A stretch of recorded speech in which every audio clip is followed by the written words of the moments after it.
Bismillahirrahmanirrahim. Assalamualaikum warahmatullahi wabarakatuh. Yang terhormat Bapak Rinaldi SPDI MEED PhD beserta teman-teman yang saya sayangi. Pertama-tama, marilah kita panjatkan rasa puji dan syukur kita kehadiran Allah Subhanahu wa Ta'ala, Tuhan semesta alam, yang tidak kumpul dalam ruangan ini tanpa halangan sedikit pun, dan juga dalam kondisi yang sehat walafiat. Tak lupa salawat dan salam selalu tercurah kepada junjungan kita, yakni Nabi besar Muhammad SAW, yang telah membawa kita dari zaman kegelapan menuju zaman yang terang benderang, yakni agama Islam. Pada kesempatan yang berbahagia ini, izinkanlah saya memperkenalkan diri. Nama saya Hilara Isfalana June, biasa dipanggil Hilara. Baiklah, tanpa memperpanjang mukadimah, saya akan lanjutkan presentasi saya. Apa itu pengertian akhlak? Secara etimologis, akhlak berasal dari kata al-akhlaq, jamak dari al-khuluq, yang berarti budi pekerti, perangai, tingkah laku, dan tabiat. Secara terminologis, ada beberapa definisi tentang akhlak. 3 di antaranya, Imam Al-Ghazali mengatakan, akhlak adalah sifat yang tertanam dalam jiwa, yang menimbulkan perbuatan-perbuatan dengan gampang dan mudah, tanpa memerlukan pemikiran dan pertimbangan. Dan Imam Anis mengatakan bahwa akhlak adalah sifat yang tertanam dalam jiwa, yang dengannya lahirlah macam-macam perbuatan, baik dan buruk, tanpa membutuhkan pemikiran dan pertimbangan. Sedangkan menurut Abdul Karim Zaidan, bahwa akhlak adalah nilai-nilai dan sifat-sifat tertanam dalam jiwa, yang dengan sorotan dan timbangannya seseorang dapat menilai perbuatan baik atau buruk, untuk kemudian memilih melakukan atau meninggalkan.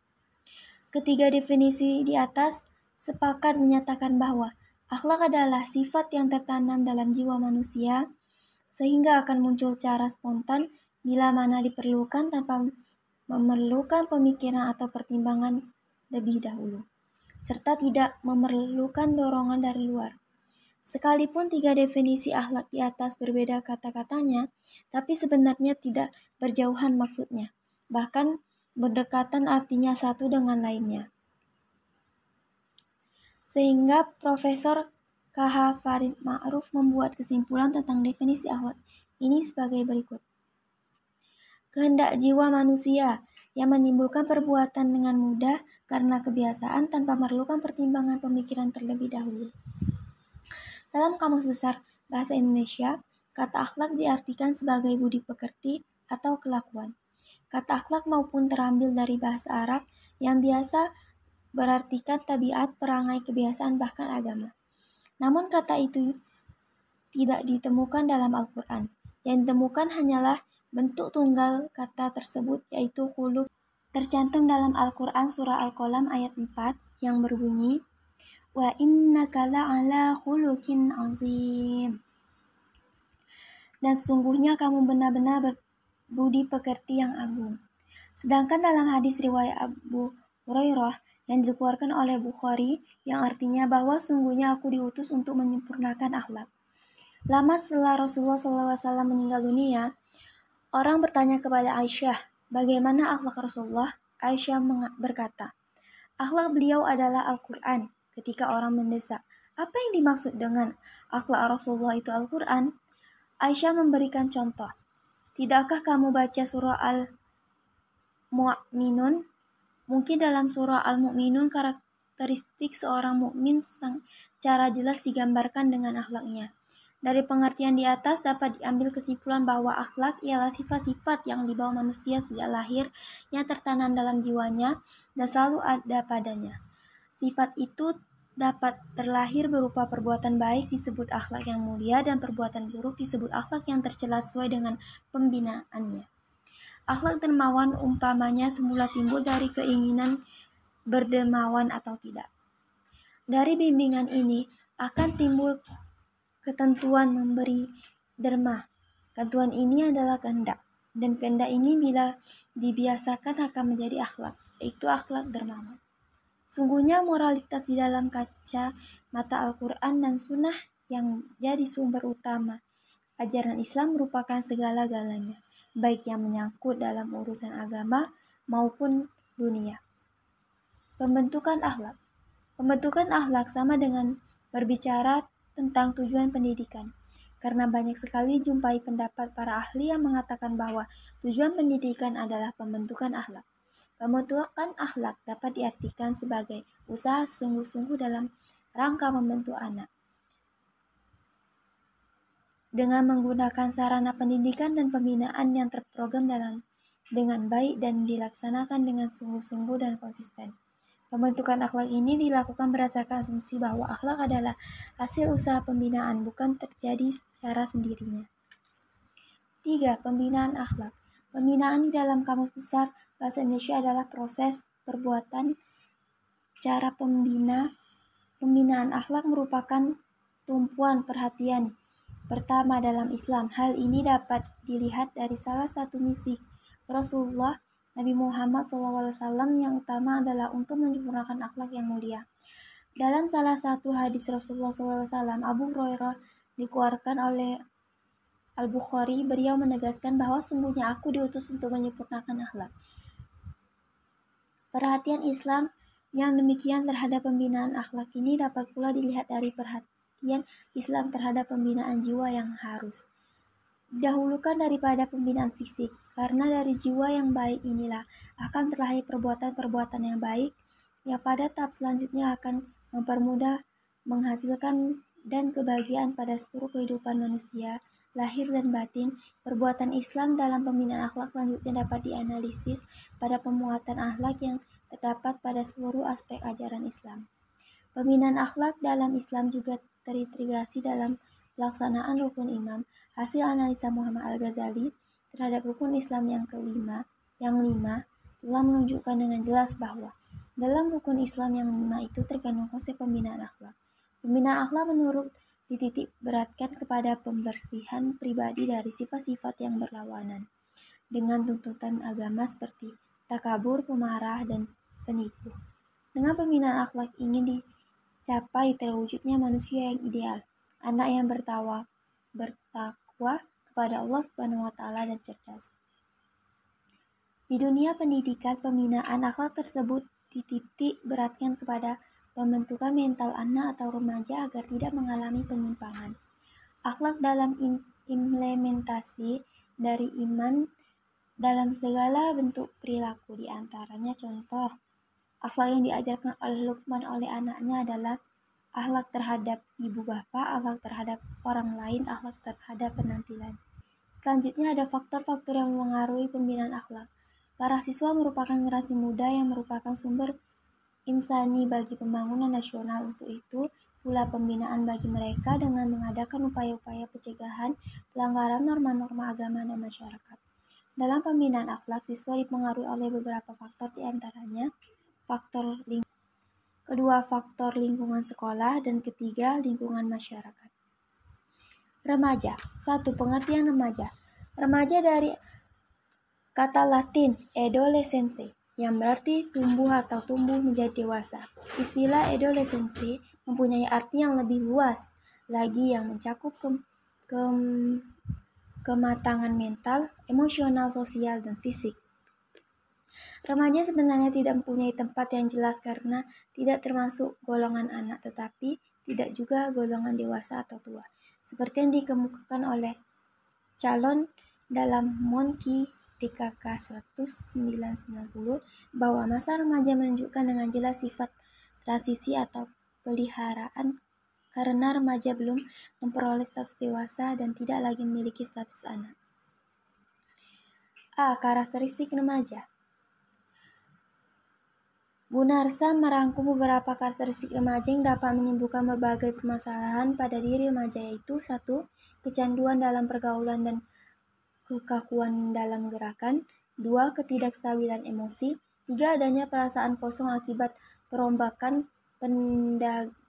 pandangan dan petunjuk hidup. 4. Adanya sikap menentang dan menentang orang tua. 5. Pertentangan di dalam dirinya sendiri. menjadi pangkal penyebab pertentangan dengan orang tua. 6. Kegelisahan karena banyak hal diinginkan tetapi remaja tidak sanggup memenuhi semuanya. 7. Senang bereksperimentasi. 8. Senang bereksplorasi. 9. Mempunyai banyak fantasi, khayalan, dan bualan. 10. Kecenderungan membentuk kelompok dan kecenderungan membuat kegiatan kelompok. Berdasarkan tinjauan teori perkembangan, usia remaja adalah masa saat terjadinya perubahan-perubahan yang cepat, termasuk perubahan fundamental dalam aspek kognitif, emosi, sosial, dan pencapaian. Sebagai remaja mampu mengatasi transisi yang baik. Namun beberapa remaja bisa jadi mengalami penurunan pada kondisi psikis, fisiologi, dan sosial. Beberapa permasalahan remaja yang muncul biasanya banyak berhubung dengan karakteristik yang ada pada diri remaja. Problematika akhlak remaja. Dari faktor-faktor internal, problematika yang dialami remaja sebenarnya adalah problema yang jamak bagi setiap orang yang sedang berlatih. Remaja adalah orang yang sedang berlatih menjadi dewasa, sesekali berbuat kesalahan dan belajar dari kesalahan yang dibuatnya, dari sesuatu yang dibutuhkan. Dalam proses belajar dan pencarian identitas diri ini, nilai-nilai yang tertanam dalam diri remaja saat berperan, apakah dia akan menuju arah yang benar atau sebaliknya. Di samping itu, permasalahan remaja menjadi semakin rumit dan menjadi-jadi. Lebih sering disebabkan oleh sikap lingkungan sosial, terutama orang tua dan guru yang salah. Remaja seringkali tidak diberi kesempatan untuk berlatih menjadi dewasa. Remaja hanya dituntut untuk menjadi dewasa tetapi tidak diberi kesempatan untuk berlatih. Memberi kesempatan untuk berlatih berarti memberikan kepercayaan kepada remaja bahwa dia mampu dan memberi kesempatan remaja untuk berbuat salah dan kemudian belajar dari kesalahannya. Atau di sisi yang lain, ada orang tua yang memberikan kebebasan sepenuhnya tanpa kontrol kepada remaja. Sikap seperti ini tidak akan menjadi pengalaman kepada remaja untuk belajar bertanggung jawab dari kesalahan yang diperbuatnya atau bahkan tidak pernah merasa berbuat salah. Respon yang tidak tepat dari lingkungan inilah yang justru memperumit problematika remaja. 3. Pandangan Islam memandang problematika akhlak remaja. Islam memandang usia remaja tidak terlepas dari proses pendidikan anak sejak dini bahkan sejak dari kandungan. Islam mewajibkan orang tua untuk memberikan pendidikan agama kepada anak sejak dari kandungan.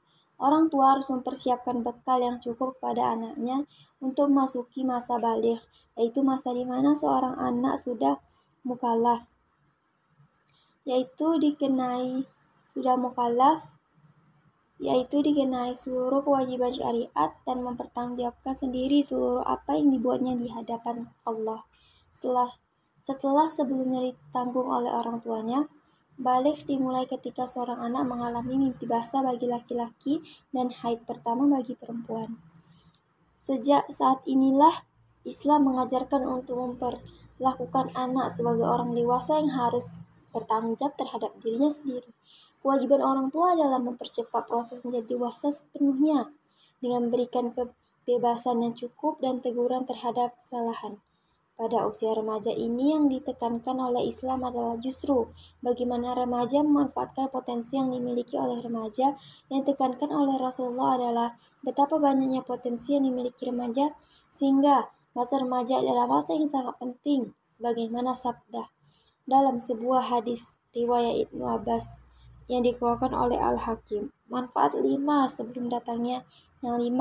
Masa mudamu sebelum datangnya masa tuamu, masa sehatmu sebelum datangnya masa sakitmu, masa kayamu sebelum datang masa miskinmu, masa hidupmu sebelum datang masa matimu, masa luangmu sebelum datang masa sibukmu.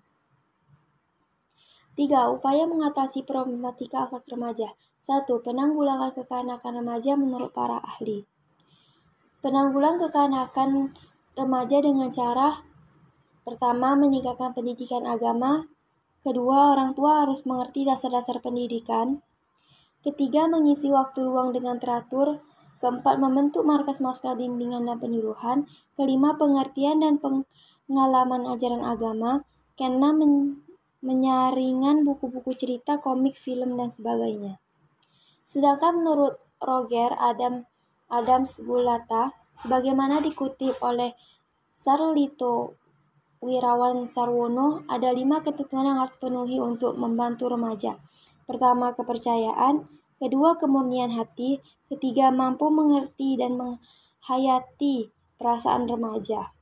Keempat, kejujuran. Kelima, mengutamakan persepsi remaja sendiri. 2. Faktor-faktor penyebab problematika akhlak remaja. Ada banyak faktor yang menjadi penyebab terjadinya akhlak penyimpangan pada remaja, di antaranya yaitu sebagai berikut. 1. Faktor internal. Faktor penyebab problematika akhlak remaja yang paling dominan yaitu faktor internal. Menurut Kartini Kartono, yaitu berlangsung melalui proses internalisasi diri yang keliru oleh anak-anak remaja dalam menanggapi lingkungan di sekitar dan semua pengaruh dari luar. Tingkah laku mereka merupakan reaksi dari proses belajar yang terwujud dalam bentuk ketidakmampuan mereka untuk beradaptasi terhadap lingkungan sekitar. Kemudian remaja melakukan mekanisme pelarian dan pembelaan diri dalam wujud kebiasaan pelanggaran terhadap norma-norma sosial. Wujud nyata dari mekanisme ini adalah tindakan-tindakan seperti berkelahi dengan teman, bolos sekolah, dan pergaulan bebas. Faktor ini disebabkan oleh beberapa alasan, diantaranya sebagai berikut. Pendidikan agama yang rendah, hobi dan kegemaran yang tak tersalurkan, pemahaman tata nilai dan norma, kemampuan beradaptasi, pengaruh kegiatan mengisi waktu luang. Faktor eksternal itu dipengaruhi oleh faktor media. Faktor media merupakan faktor eksternal yang mempengaruhi individu atau siswa. Faktor ini berhubungan dengan pengaruh negatif dari media cetak maupun elektronik. Dalam hal ini, media massa merupakan fungsi dan pengaruh yang sangat besar dalam pembentukan budaya masyarakat. Banyak sekali program televisi, artikel di koran atau majalah masyarakat. Banyak sekali program televisi, artikel di koran atau majalah dan siaran radio yang cenderung tidak mendidik, sebagaimana dari data menunjukkan ada 27 responden yang menjadi pemikat tayangan film-film drama sinetron di televisi. Bahkan lewat internet, banyak situs yang menampilkan muatan pornografi. Semua tampilan isi media ini secara tidak langsung memberikan pemahaman kepada remaja bahwa era modern adalah era yang penuh dengan kemewahan dan kebebasan. B. Pengaruh kondisi keluarga. Data hasil observasi menunjukkan bahwa sebagian besar responden masih memiliki kedua orang tua secara lengkap dan hanya sedikit yang sudah tak memiliki orang tua lengkap, baik bapak maupun ibu. Dari pengamatan di atas, seharusnya remaja mendapatkan kasih sayang yang cukup karena orang tua mereka lengkap. Tapi mengapa remaja cenderung berperilaku menyimpang? Kesibukan kedua orang tua dalam bekerja merupakan penyebab mereka tidak dapat memberikan kasih sayang yang lebih kepada anak-anaknya. Data menunjukkan ada 25 responden yang menyatakan orang tua mereka lebih banyak di luar rumah dibandingkan berada di dalam rumah. Pada umumnya, kedua orang tua itu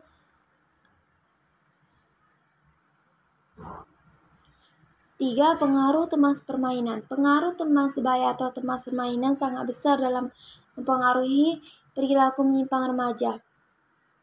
3. Faktor sosial ekonomi. Faktor ekonomi merupakan salah satu faktor yang menyebabkan remaja melakukan perilaku menyimpang, seperti melakukan pemasaran dan pencurian. Cara mengatasi problematika akhlak remaja. Pertama, pendidikan akhlak dapat dilakukan dengan menetapkan pelaksanaan pendidikan agama baik di rumah, sekolah, maupun masyarakat. Imam adalah benteng terkuat ketika remaja mendapatkan masalah dari luar, berupa pengaruh-pengaruh buruk. Adapun yang bisa dilakukan, pertama, keluarga dalam membentuk pribadi seorang anak. Mulai perbaiki diri dari diri sendiri dan keluarga. Keluarga adalah seorang pertama bagi anak. Mulailah perbaiki dari sikap yang paling kecil, seperti berkata jujur, adil, percaya diri, memberikan bimbingan agama yang baik, serta penanaman nilai ajaran Islam yang sesuai dengan ajaran Rasulullah SAW. Ada dua manfaat yang dapat dilakukan, yaitu terjamin keharmonisan dan komunikasi yang baik dengan anak, dan menambah ilmu agama Islam dari ajaran Rasulullah SAW. Kedua, lingkungan masyarakat juga memiliki peranan penting dalam perbaiki masalah-masalah yang terjadi pada remaja, seperti mengadakan kegiatan yang bersifat keagamaan. Secara umum, perbaiki tatanan lingkungan yang baik dimulai dari tokoh-tokoh masyarakat yang memegang peranan penting. Ketiga, Pada lingkungan sekolah, guru merupakan teladan bagi seluruh muridnya. Sehingga dalam hidup, setiap tingkah laku, seorang guru harus sesuai dengan tatanan Islam. Kedua, dengan mengintegrasi antara pendidikan dan pengajaran. Ketiga, sejalan dengan butir kedua di atas, pendidikan akhlak bukan hanya tanggung jawab guru agama saja, melainkan tanggung jawab seluruh guru bidang studi. Keempat, pendidikan akhlak harus didukung oleh kerjasama yang kompak, usaha sungguh-sungguh dari orang tua, keluarga, dan masyarakat.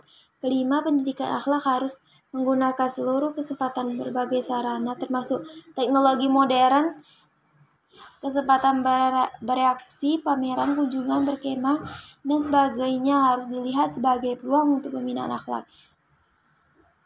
Inti penanaman nilai-nilai Al-Quran dan As-Sunnah dalam kehidupan sehari-hari, baik di lingkungan masyarakat, lingkungan sekolah, terlebih di lingkungan keluarga, sangatlah memberi kontribusi pendidikan kepada remaja dalam mengatasi problematika di lingkungan di mana mereka berada. Baiklah, mungkin sekian presentasi yang dapat saya sampaikan. Kurang lebihnya saya mohon maaf. Atas kesalahan saya juga mohon maaf. Saya akhiri dengan wassalamualaikum warahmatullahi wabarakatuh.